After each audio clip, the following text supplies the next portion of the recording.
Everyone, welcome to Skarey Movies. This episode is the Buffalo Bills' last stand, or the final defensive series against the New England Patriots, which we all know did not end well, starting with this 34-yard screen pass to Ramondre Stevenson.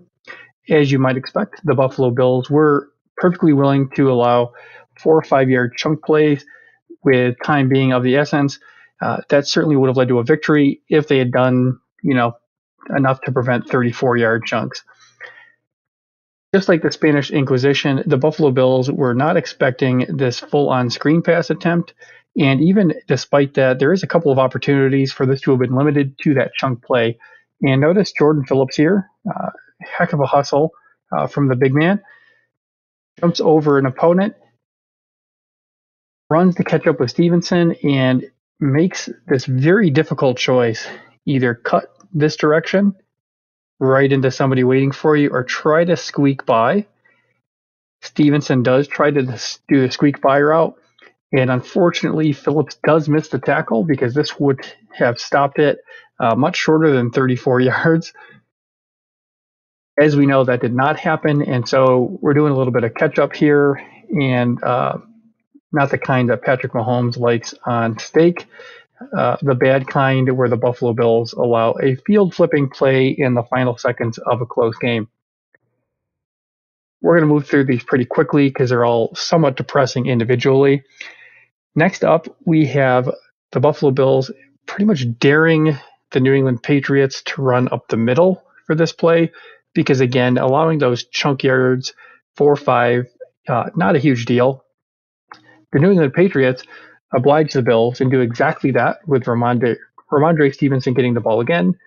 Jordan Poyer comes back to fill the gap. This is a 5-yard gain, which is, again, perfectly acceptable for the circumstances. This next play is even better. The ball is once again going to go to the direction of Ramondre Stevenson. With a short pass to the left, the Patriots may be trying to find another 34-yard chunk if they can find it. We're hoping that's, of course, not going to be the case. There's a little bit of a balance issue there, but we do see Taron Johnson has this very well covered. Gets to him, nice wrap, pulls him down for a 3-yard loss. A couple more of those, the game certainly would have been quite a bit different.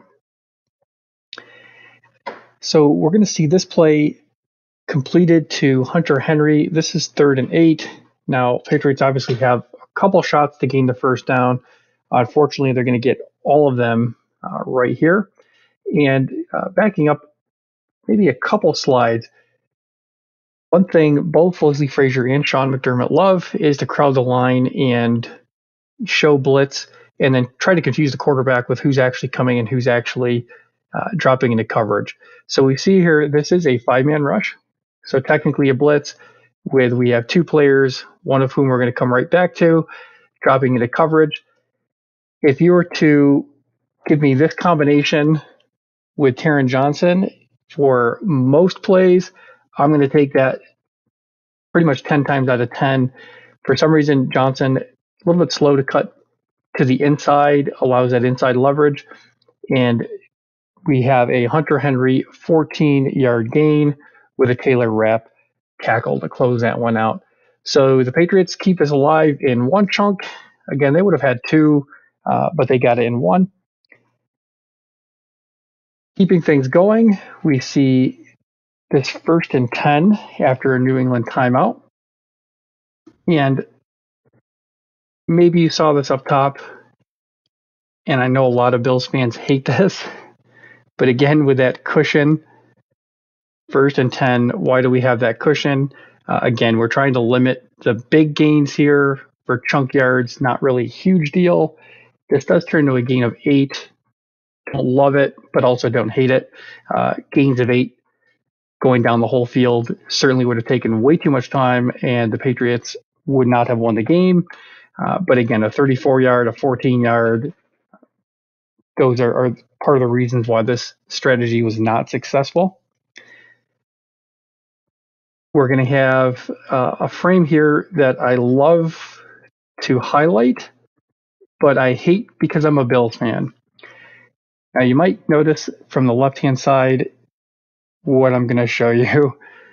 You see Tyrell Dodson's foot driving this way. You see Ramondre Stevenson's foot driving this way. That's not a good sign. This means they are about to go completely opposite directions.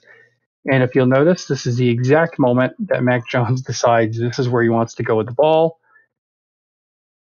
This is an easy chunk of 10. But again, I don't think Bills fans probably want to live over and over again. So we'll cut to the next play. Now for this one, this was the pass interference by Christian Benford. This is not a pass you would expect from someone like Mac Jones. This is a very risky pass. But honestly, perfectly thrown. So the Patriots did take the penalty because it gave them first and goal at the 1 yard line rather than second and goal. Kind of nitpicky, but the extra down certainly could have come into play. We're going to come to our second to last play of the game, and one of my favorite players, I unfortunately have to circle him again. We have Taron Johnson down here covering Demario Douglas. And again, if you were to tell me this is the matchup prior to the game, prior to any of this playing out, I probably would have been pretty happy with that. Taron Johnson has shown that he can play fast. He can also play with the larger players. This wasn't for an overthrow. This touchdown would have happened to play earlier. Let's back up just a little bit, and I want to highlight a couple of things. We have the receiver cutting to this side and then making a quick direction towards the left. And this play is designed to end up right between the I and the O in Patriots. Hold on to that thought for just a moment as we go to our game-winning play. And lo and behold, we're lining up Mike Gesicki against Taron Johnson in almost exactly the same formation. Gesicki uses more of a stutter step rather than that deep plant of the foot. And this play is designed almost identically, just a few yards to the right. And I am pretty much done with this drive myself. I can't imagine how you feel having to listen to me talk about it. So what should you do from here?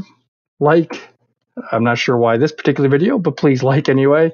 Subscribe and cross your fingers that the season is not quite over for the Buffalo Bills. Thank you, and I'll hopefully see you next time.